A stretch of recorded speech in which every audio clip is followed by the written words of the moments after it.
Welcome in. I'm Jordan DeLugo. This is Duval Daily presented by GenJag.com. Today we've got draft grades for your Jacksonville Jaguars. That's right, the entire 2022 NFL draft class for your Jacksonville Jaguars. We're going to go over each and every pick, grade each pick, grade the class as a whole. We can take a look at a couple of the undrafted free agents as well. We're going to do that all right now on Duval Daily. Make sure to hit that like and subscribe button on YouTube. We really appreciate your support. It helps the channel grow. It helps more people find our content. And that's what we're all about, is sharing good quality contextual content about your Jacksonville Jaguars. You can follow myself on Twitter at Jordan DeLugo, follow Generation Jaguar at Generation Jag. And of course, check out genjag.com for all the latest Jaguars news and analysis. So 2022 NFL draft is in the books. The Jaguars have drafted 7 overall prospects. They added 15 more via undrafted free agency, and it might be 16 now that EJ Perry, the quarterback, has flipped from Philadelphia to Jacksonville. They're bringing in a quarterback last minute to compete for a roster spot, it looks like. That's what all those undrafted free agents will be doing. We'll get to them a little later. You guys are here for the draft, for all those draft grades. We're not going to grade undrafted free agents. I just don't think there's much point in doing that, but we will look at a couple of them, some interesting ones. But let's start out night one of the NFL draft. Last Thursday, the Jaguars, with the first overall pick, selected Trayvon Walker. They also traded back up for Devin Lloyd on night one, traded up to 27, giving up 33, 106, and 180, which is a second, fourth, and sixth round pick. Trayvon Walker, we've talked a little bit about him on the channel already. I've given this pick a B for the Jaguars. There's a lot of mixed opinions on Trayvon Walker, for one thing. You've got some people out there, quality draft analysts, in my estimation, that view him as a project, a total project. I don't see that. He is a project when it comes to the pass rush, but I see someone who is going to be an elite early down run defender, whether that be 3-4 outside linebacker, 3-4 defensive end. They're going to start him out at 3-4 outside linebacker, but I think he's going to quickly pick up and add to the packages that he can run because that's what he did at Georgia. But they're going to try to get him to develop a little bit of that pass rush early on. Of course, that is where the projection is. But elite run defender who can line up inside, line up outside. He can drop in coverage. He does that very well. He has great feel for spacing and timing and the windows that quarterbacks are looking for. And with his length and athleticism, which is 100th percentile, athleticism, power, length, he has that in spades. Unbelievable athlete and physical profile. And again, drops in coverage, is able to create havoc against the run, set the edge against the run, play inside, outside. And he, as a pass rusher right now, I think his most valuable role is as a stunter and as someone who you're just using to occupy multiple offensive linemen to free up other players to get to the football. But they're going to try to develop that pass rush. There are brief glimpses into his ability to rush the passer from an outside alignment at Georgia. There was not a ton of opportunity for him to do that. They didn't ask him to do that all that often. When he did, you didn't see a ton from him, but there were a few little glimpses, like I said, where you saw speed to power, you saw some hand usage beyond just using the long arm, beyond using the bull rush, where he was able to dip and rip or use a couple other moves, but it's a projection for sure for Trayvon Walker as a pass rusher. That doesn't mean he's going to be a bust. He's going to come in and be a very good run defender. That's useful. He's going to come in and be able to drop. He's going to come in and be able to be a chess piece up front on that defensive line. All of that is useful. So why am I giving it a B and not an A? Well, plain and simple, the most valuable thing an edge rusher can do for a defense is rush the passer. And at this point, he's a projection in that regard. It's a fair bet to bet that he'll be able to do it when you look at all his physical attributes, his athleticism, his work ethic, his length, his size. I get why you would bet on him being able to do it. And he might end up being best as a interior rusher in sub packages. That might be his best role as a pass rusher. But to say that he is pure projection as a prospect as a whole, I think that's ludicrous. He's an excellent run defender. He's a versatile football player who can stuff the run and drop in coverage. I mean, I don't know how you could look at his floor as anything other than a quality starter in the NFL. His ceiling is through the roof. Everyone knows about the ceiling. So it's a B for me. Think Aiden Hutchinson could have provided more pass rush for you, and he's a good run defender. He doesn't have the same versatility that Trayvon Walker does, but is he going to be able to rush the passer and set the edge against the run and make splash plays? Yeah, Aiden Hutchinson will do that. Kayvon Thibodeau will do that. There's several guys who I think could do that better, but don't have the same upside as Trayvon Walker because of his potential versatility, because of his out of this world athletic profile. He looks like a monster walking off the bus. So it's a B for me for Trayvon Walker. Devin Lloyd, I'm giving an A. I know the Jaguars gave up, they basically swapped 27 and 33, and then they gave up a fourth and a sixth to land Devin Lloyd. Michael says, excited to see Devin Lloyd play. I am too, Michael. No question about it. This is, you talk about Trayvon Walker's versatility. Devin Lloyd, I think, has even more versatility because you can line this guy up at any of the off-ball linebacker spots, and he can play the run from that position, whether it be inside in the base 3-4, outside when you switch to nickel or 4-3 looks, and then he can also legitimately line up as a 3-4 outside linebacker and rush the passer. He has a spin move. He has speed to power. He can dip and rip around the edge. He can work you with inside moves. He is a more developed pass rusher than Trayvon Walker. And that is, that could be alarming for you looking at Trayvon Walker being the first overall pick, but I'm not saying that to knock Walker. We've talked about what Walker does right now and what he needs to develop into. But Devin Lloyd is a good pass rusher. He's really good and instinctive in coverage. He has 33-inch arms, which pass the thresholds for edge rushers and offensive tackles for most teams. And he's playing off-ball linebacker most of the time. He'll drop down into that 3-4. We got Critty saying, remember Parson only had 6 college sacks. He wasn't asked to do much, same as Walker. Well, Parson, he was an off-ball linebacker that would line up in blitz and occasionally line up on the ball in college. The Cowboys just used him more as an edge rusher than Penn State did. So I get what you're saying. I don't want to put Trayvon Walker in Micah Parsons' box because that guy came in as one of the best edge rushers in the class despite being an off-ball linebacker in college for the most part. But you look at Devin Lloyd again. In base, he's going to line up next to Foye Oluokun a lot. When you drop into certain different sub packages, bare defensive fronts where you have 3-3, you have different things going on. Mike Caldwell is going to be extremely multiple and creative with his fronts. And that front seven for his defense, I believe. He comes out of that Todd Bowles system where they like to do a lot of creative looks up front. So I think Devin Lloyd is going to be part of that creativity. 3-4 outside linebacker, 3-4 inside linebacker. What can't Devin Lloyd do for you? Incredibly instinctual. I had him as the 12th overall player on my board, to start the draft, and that's weighing in the fact that linebacker's positional value isn't as high as some other picks. So just purely off of his tape, he would have been a top 10 prospect for me. But I weighted that due to positional value, and he still was my 12th overall prospect.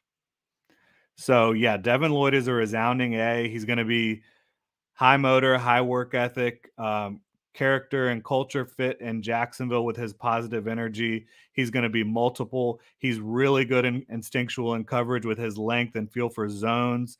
Really good against the run as a diagnoser, as someone who has an extremely large tackle radius with his athleticism and his length.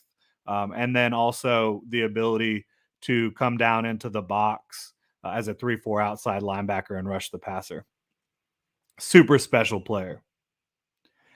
Critty says, how do you feel about the center? We're going to get to him right now. Pick 65, the top pick of the third round for the Jacksonville Jaguars. Luke Fortner out of Kentucky. If you did not catch it on Twitter, or if you did not catch my day 2 preview, I had Luke Fortner as one of my guys in this draft class. Michael Nixon says you can see why they traded up to get him. Absolutely, you can see why they traded up to get Devin Lloyd. Luke Fortner, though, at 65. Again, one of my guys in this draft class. I had a second-round grade on Luke Fortner. He's got excellent size. He's a decent athlete, but very good length and smart football player, tough football player, always looking to hit someone. He is mean in the trenches, and I think he's going to be able to come in and compete at center or guard for a starting job in year 1. If he doesn't earn it, he'll take over at center or left guard in year 2 for either Tyler Shatley or Ben Barch, in my estimation. And I think, again, another smart football player, high character guy who is not going to make a lot of mistakes. He's solid in pass protection. He moves guys off the ball in the run game. He doesn't scream zone blocker, but he has enough functional athleticism to get the job done in a zone heavy scheme. And again, just very steady, very reliable, can still grow as an interior offensive lineman. Hasn't been doing it all that long. He originally came in as a tackle, I believe. So I think Luke Fortner, I give an A. Again, I have a second round value on Luke Fortner. The Jaguars got him in the third round, and he's a guy that fit a position of need. You kind of long term wanted to upgrade your interior offensive line, and maybe even in the short term, if he can beat out Tyler Shatley or Ben Barch, I wouldn't be surprised if he's able to do that. And then maybe you get Tyler Shatley back to being that versatile, can play left guard, right guard, or center for you, and be in a role that's probably more he's best suited for. So Luke Fortner is an A based on value, based on need, based on fit. Chad Muma. This is where it gets really interesting, in my opinion, because you could look at what the Jaguars have done here with Chad Muma, the linebacker from Wyoming, and you say, gosh, did they get redundant? Because they went and signed Foye Oluokun to a big offseason deal, $15 million per year-ish. They went and I agree Tyler Shatley plays well when he comes in, but he is best, Critty, he is best in that role where he can be a versatile backup for you. And now you've added depth, you've added talent, so I think that makes a lot of sense. But back to Chad Muma at number 70 overall out of Wyoming. Devin Lloyd and Muma are both off-ball linebackers. Foye Oluokun is an off-ball linebacker. But I think the Jaguars entered this draft. I said it prior to the draft. I said it after day 1. I think they entered the draft thinking that linebacker was their biggest weakness. They had Foye Oluokun, but outside of him, they didn't have anyone with legitimate experience or really that high of upside. I like Shaquille Quarterman. I still think he's best in a rotational role with his athletic limitations. Love his attitude, love his play demeanor. I think he's reliable, but he's just not going to move the needle athletically. Devin Lloyd, Foye Oluokun, and Chad Muma all do that. And people are talking about, well, how are you going to get Devin Lloyd, Chad Muma, and Foye Oluokun on the field at the same time? Well, you're going to run exotic fronts for one, but you're also going to have Devin Lloyd and sub packages lined up as a 3-4 outside linebacker. Then you have Chad Muma and Foye Oluokun as the inside linebackers. You're going to be able to use these guys in a lot of different ways. And Muma, he might not come in as a starter initially, but he's going to be a core special teamer. He's going to be a guy that you get in on different packages. And the combination of Oluokun, Lloyd, and Muma, I think it has the potential to be an an above average, not even above average, a very good linebacker group in year 1. And in year 2, I think they could be one of the elite linebacker groups in the NFL. Then you move past that, looking long term for Aluak, there's a year an out after year 2 for Foye Aluakin in his contract. Maybe if Muma and Lloyd have progressed the way you want them to, you can keep using them on their rookie deals, move on from Aluakin in a couple years if you're tired of paying that much for an interior linebacker. And I don't want to write Aluakin off before he's ever taken a snap, right? But this is a business. That's how you're looking at it long term. No question about it in my mind. Chad Muma gets an A, though. He, similar to Lloyd, excellent run defender. The diagnosis, the smarts, both of those guys were the play communicators, the green dot guys. So both of them can do that. I think Muma might be even better in that regard just because he doesn't have all of the same physical traits that Devin Lloyd does. Like Devin Lloyd is a longer player, and I think that gives Lloyd a much better tackle radius naturally. But Muma, he has the instincts. He also has explosiveness, 40-inch vert, very quick 10-yard split as well, and he's incredibly strong and physical. So he's a good run defender with a nice tackle radius, even though his arms aren't as long as Devin Lloyd's. He makes up for it with the strength, explosiveness, quickness. Also, great feel for coverage. He's a guy that gets his hand on the football a lot in coverage, will bait quarterbacks, and just knows where he needs to be in those zones. And then also, he's an excellent blitzer himself. So I don't think the skill sets are redundant because Lloyd can rush the passer um, from that outside linebacker spot, whereas Muma is going to be more of a traditional inside linebacker.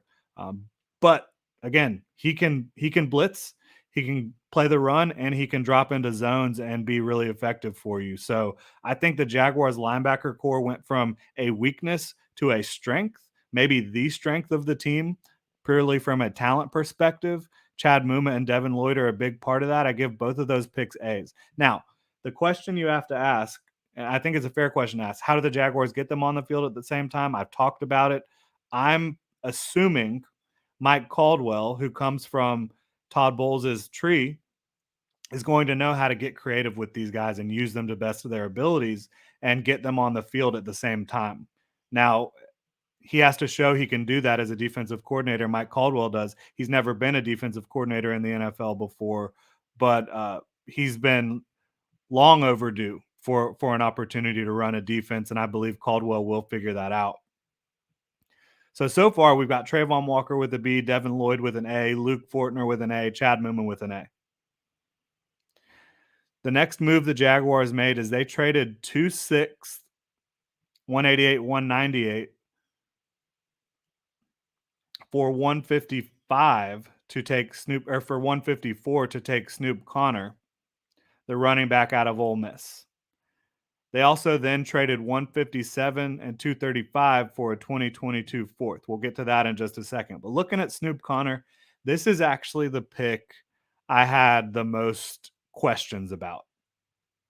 Connor wasn't even the starter at Ole Miss. He was more of a goal line back for the Rebels there. And while he has, a decent 40 time for his size, he's 5'10, 222, 159, 40, pretty powerful running back, a good goal line back. He scored a ton of touchdowns at Ole Miss, in those goal line situations. Has a little bit of quickness, a little bit of that one cut ability. But the fact that the Jaguars drafted him over guys like Kyron Williams at running back, um, Tyson Chandler, some other ones, or Ty Chandler. Uh, I'm not a big fan of his game, but the Jaguars, you have to understand this. They clearly prioritized in this draft coming away with a bruising back, a goal line type of guy. They brought in Tyrion Davis Price for a top 30 visit. They brought in Hassan Haskins for a top 30 visit. Both of those guys fit this same role as Snoop Connor in terms of that size, that short yardage ability, the power. Uh, Haskins and Tyrion Davis-Price, they both went before this. So I think the Jaguars, if I had to guess here, they're probably looking at their board. They're like, we really want to come away with one of these big physical backs. Snoop Connor is one of the last ones left that we see in that potential role, and let's go get him. I think that's clearly what happened. They clearly wanted a big physical running back to pair with Travis Etienne and James Robinson, maybe to fill in for James Robinson while he's still on the mend from that Achilles injury that he suffered in December. And they brought in Snoop Connor to do that. So when you look at, they targeted him in a specific light, clearly. Big physical goal line back who also has decent hands. He's never really been known to drop the football. And then you've also got uh, his ability to be a goal line back, and I think he has some serious upside in pass pro.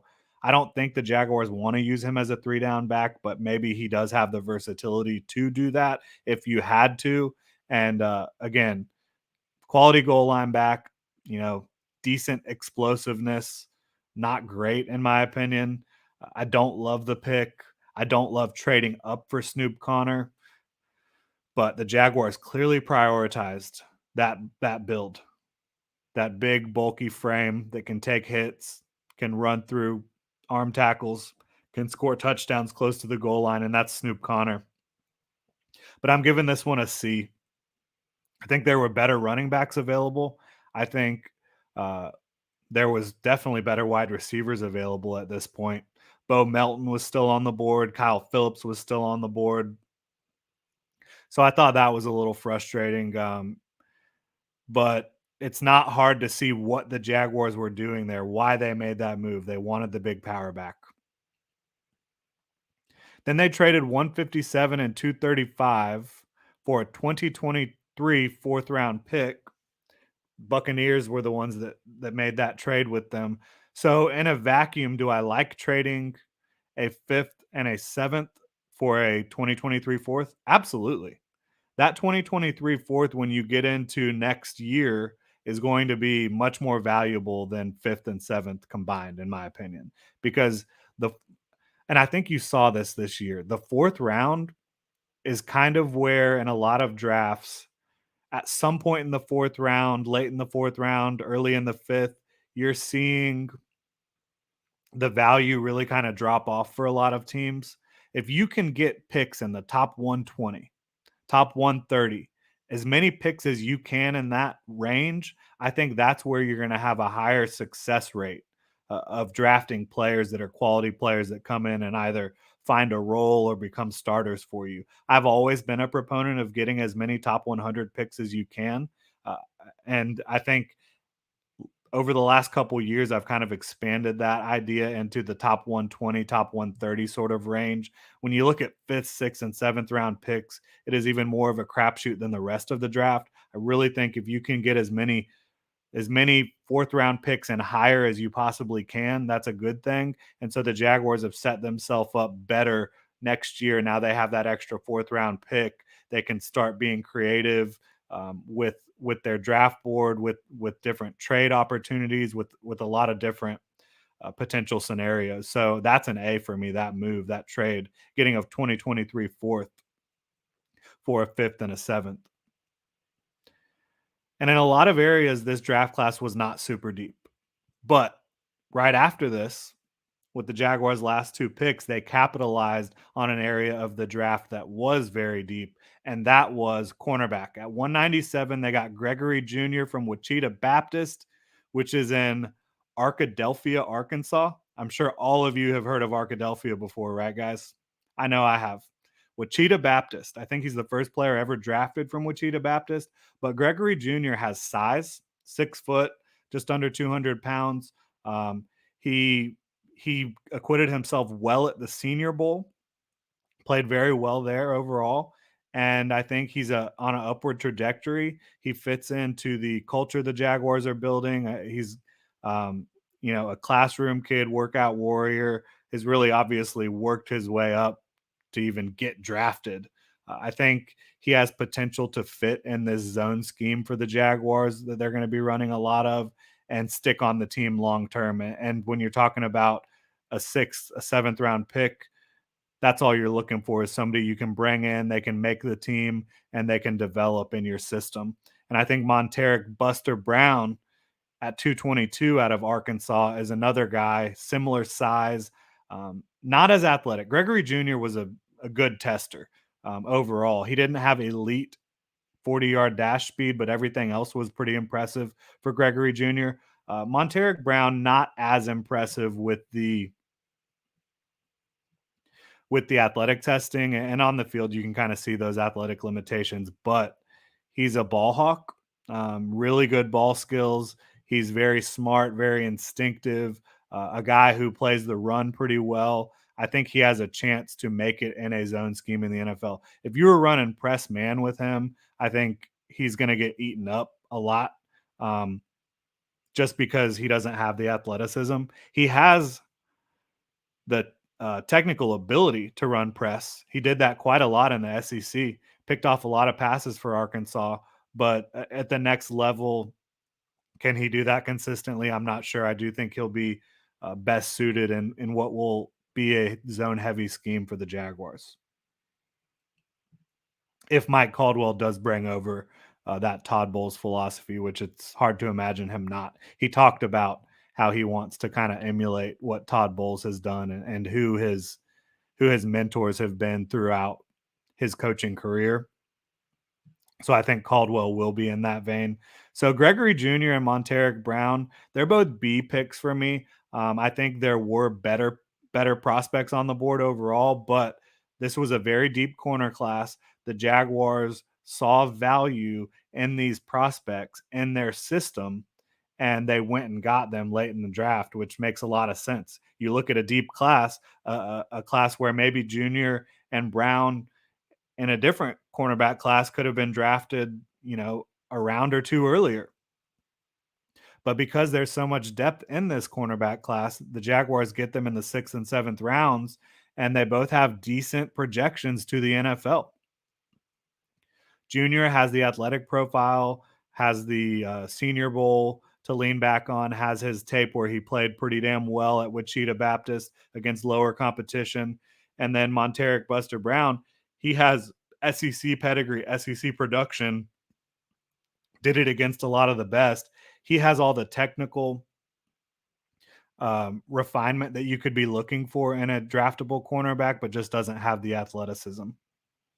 So both of those guys get a B for me. When I graded this whole class out, it was also just a mid-tier B, an 83.7. Again, when you look at the picks that I was absolutely in love with, Devin Lloyd, Luke Fortner, Chad Muma, also trading that 157 and 235 for a 2023 fourth, gaining value there. And then you look at the picks that I liked. I liked the Trayvon Walker pick. I liked the Junior pick and the Buster Brown pick. All those are Bs for me. The only pick I was really kind of I did not value the pick, but I understood why the Jaguars did it based on what they had been telling us with their different pre-draft visits. Snoop Connor, trading up to land him at 154 overall. I don't blame them for valuing a guy and trading up, going and getting and identifying a player that they want. Me personally, my evaluation of Snoop Connor, I don't think is, I don't value him that highly. I think he is a okay athlete. He has good size. He's a big, powerful back. Wasn't even the starter at Ole Miss. Really was a goal line back for them. So you really need to trade up to land someone like that? I don't think so. I think there were better running backs on the board at the time, but the Jaguars valued, based on their pre-draft visits, they valued getting a big-bodied running back, and that's what they got in Snoop Connor. So again, this draft is getting a B for me overall. I think the Jaguars defense is going to be phenomenal compared to what it was last year, which was around the bottom of the league, to be completely honest. The offense did not help the defense out last year. There were some really bright moments, bright stretches of play for the Jaguars defense, but adding Darius Williams and Foye Oluokun and Foley Fatukasi via free agency, and then Trayvon Walker, Devin Lloyd, Chad Muma early in this draft, all guys who are going to be immediate contributors and difference makers, in my opinion. Again, Trayvon Walker, I don't know how quickly the pass rush will be there, but getting you to the pass rushing situations, Trayvon Walker is going to help you do that. He's going to help you stuff the run. He's going to help you as a chess piece. He's going to help you drop in coverage. And who knows, maybe over the summer, he'll be able to develop a couple pass rush moves and use his natural ability and length to become, someone who can have an impact as a pass rusher as a rookie. I'm not projecting that he will have a major impact as a pass rusher as a rookie, but he will impact the defense in a positive way. And guess what? If you want to move Trayvon Walker inside and the nickel situations and the clear pass rushing situations and have Arden Key, Trayvon Walker, Josh Allen, and Devin Lloyd all lined up on that line of scrimmage, that could be pretty difficult for opposing offenses to figure out. I'm not going to lie to you. And then you have Foye Oluokun as well, and you have the talent you've added in the back end and carrying over Tyson Campbell, Shaquille Griffin, Andre Cisco. You feel really good about all those guys. So, yeah, I think the Jaguars' defense is going to be really impressive. Offensively, I still think you would have liked to add a receiver in this draft. You had opportunities to get guys like Bo Melton and Kyle Phillips, and they just did not value the opportunity to do that. They did bring in Kevin Austin, who is an athletic marvel from Notre Dame. He could have his best football in front of him. He's dealt with injuries. He dealt with inconsistency early on, but Kevin Austin could develop into a quality rotational receiver. And with his athleticism, he could be a dangerous rotational weapon if he's able to really buckle down, be a professional. There's no reason that Kevin Austin would not be able to develop it into at least a rosterable player. And the Jaguars did bring him in on a pretty big signing bonus for an undrafted free agent and base salary. And then you also look at Garrett Prince, the tight end out of UAB. I think he has a chance to develop into a pass catching tight end in the NFL. Certainly, you've got Andrew Mevis, the kicker out of Iowa State. He'll compete with Matthew Wright and Ryan Santoso for the kicking job, you would imagine. And then Josh Thompson out of Texas. He's a guy that Jaguars showed interest in pre-draft. He, I think, could potentially play safety. He's a better tackler than coverage player overall. So that's another interesting one. There's always going to be someone from the undrafted free agent class, if you will, that comes in and surprises during training camp and really pushes for a roster spot. I think Josh Thompson could be that. I think Garrett Prince could be that. Definitely would expect them to want to have Kevin Austin on the roster based on how much they valued getting him in here after the draft. He's 6'2", 200 pounds. And this is a guy that, where is his testing?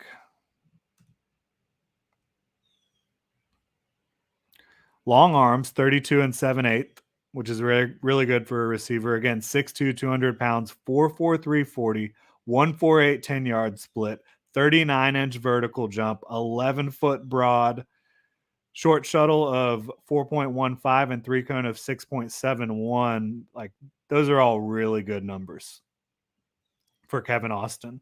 And he's just going to need to show that really, like, 2021 was his only productive season for Notre Dame. He didn't play in 2019. He was suspended. So this is a guy that could have an upward trajectory, could be moving towards being more professional, being able to come in and earn a roster spot. He caught 48 passes for 888 yards and 7 touchdowns in 2021 for the Irish, 18.5 per catch, 18.5 yards per catch. So he could certainly develop into a deep play receiver for your Jacksonville Jaguars. So, recapping this draft, the Jaguars got a B overall. Trayvon Walker was a B, Devin Lloyd, Luke Fortner, Chad Muma an A. 3 A picks in a row when you look at 27, 65, and 70. I love that group of guys they brought in.